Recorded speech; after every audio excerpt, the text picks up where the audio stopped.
All right, I got 2 flatbed trailers here, and I'm going to tell you what I like about each of them, but I'm also going to tell you why I would never buy one of them again and why I'll only buy the other one. So what I like with this load trail, and these are both good trailers, don't get me wrong, they're both good trailers.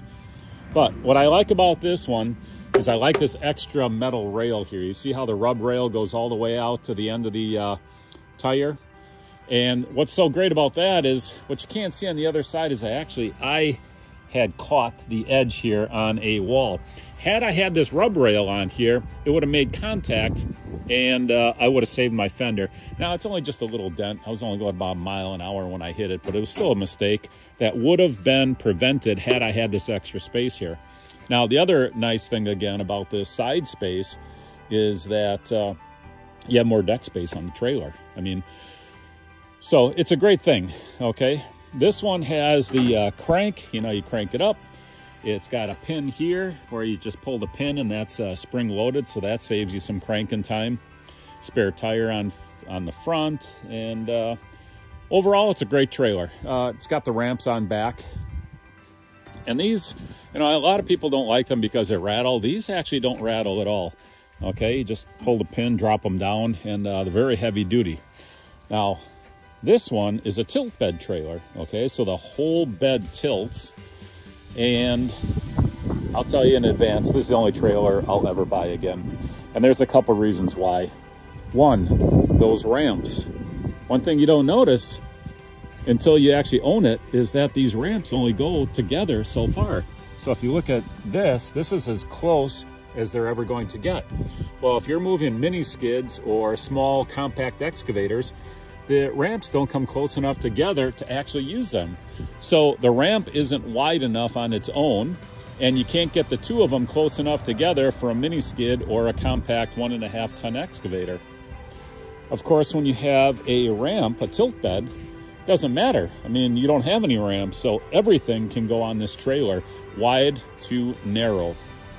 Now, the other thing I like about a tilt bed is how much less load it puts on the back of your truck.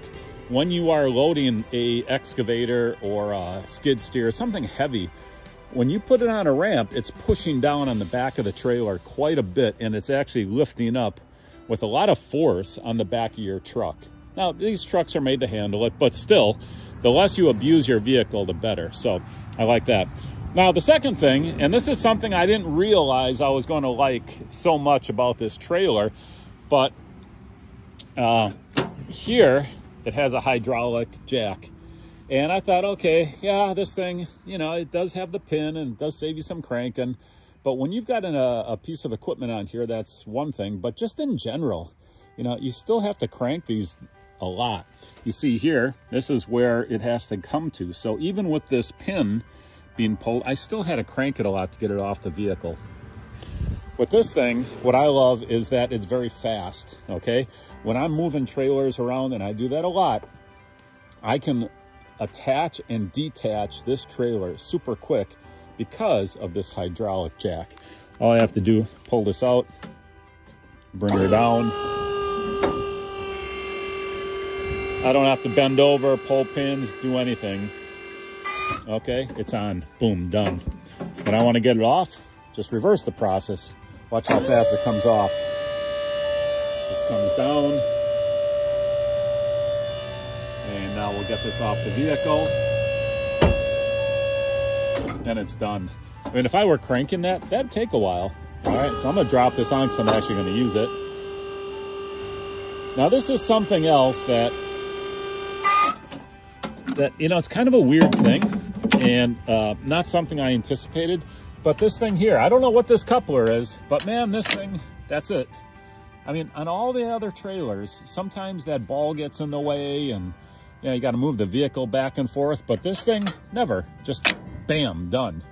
Okay, I hook up and I'm gone. So this is what I love about this trailer, is that I can connect and disconnect so fast. It is just such a convenient trailer to use. And I'm ready to go. Okay, now I got to pull the wheel chocks. But if I were to buy another trailer, and I will, I mean, I've got more trailers I have to buy. This is a nice trailer. tows real well. It's durable. I like that side part. It doesn't compare to this trailer though. Having a tilt bed trailer makes loading and unloading so much easier, especially when you're doing mini X's.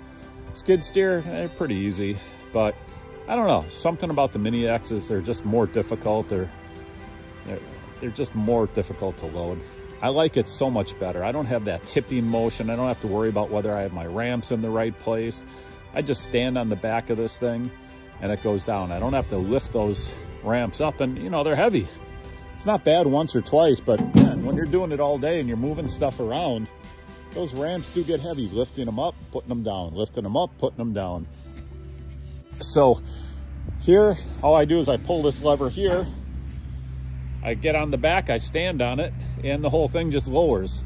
And of course, when the piece of equipment is on, it just lowers gently down onto the frame because it's hydraulically controlled.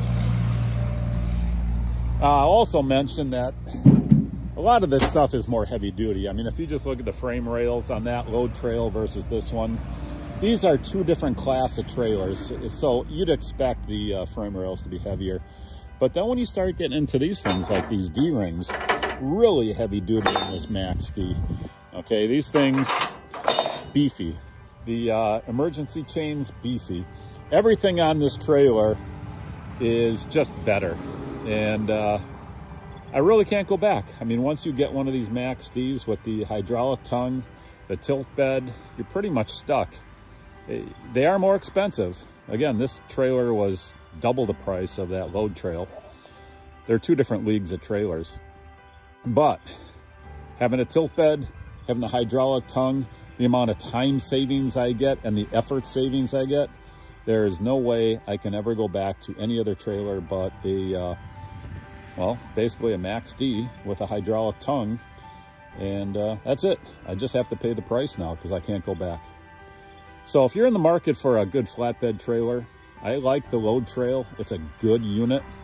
They do have their tilt beds as well. I compared them side by side. For $1,000 difference, the load trail was significantly less beefy. And I figured, you know, for $1,000 more, once you're getting in that 10,000 plus range for a trailer, what's another 1,000 to get one that you're really going to love? And this Maxx D is a trailer that makes me feel confident that it's going to be there for the long term, and it's going to hold up to the amount of abuse that we give it, because we're always moving equipment here. So if you want a good trailer, you want something that's just built really strong, this Maxx D is really hard to beat. I do like the load trails, don't get me wrong, but you know, my next trailer, it's going to be a Maxx D.